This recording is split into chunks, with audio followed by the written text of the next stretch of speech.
Your Claude CoWork account is a disaster, and you know it. You started a chat last week, you need to finish it, but you haven't had a chance to get to it. But then you started a session yesterday where you're working on something and you're completely done. But now you're trying to find what you need to do because you've got all of these sessions which don't have clear names in them, and your account is just an absolute disaster.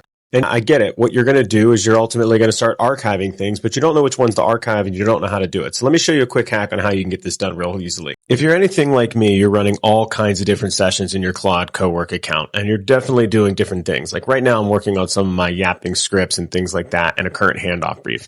But once I'm done with this session, I'm actually going to be done with this chat entirely, but it's still going to sit over here in my sidebar. Now, what you'll notice is I have some of these sessions which are marked with done. You'll notice there's a few of them in there. There's some of them which are still blue.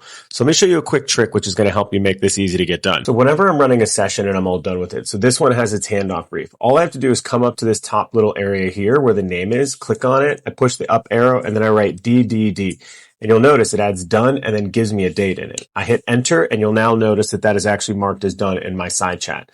Now you might be asking, how did I hit DDD and I get that going? If you've never heard of aText, basically aText is a software which allows you to basically come up with short codes and then of course write in whatever you want. So I've just programmed it to basically put done and then the date in a short way. I have all kinds of shorts in there for different things I need to get done. If you need that for your business, you can use aText, you could use Text Expander, there's all kinds of them.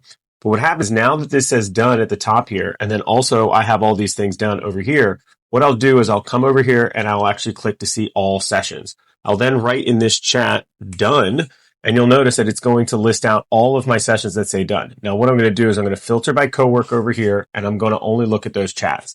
What I can now do is say, hey, select. I want to select all of these different chats here, so I'm going to hit select all. Now what I can do is I can actually archive all of these chats at once. I'm going to leave this one open, but what I'm going to do is I'm going to hit archive, and what you're going to notice is off of my left-hand sidebar, now I only have the chats which are still left that I don't need to actually get rid of. Now, this is a really simple process to keep your account clean and to keep things organized, but there's another thing that I do to make sure I know which chats to go back to, and I'll show that in another video in another time. So follow along as I give more CoWork tips every day.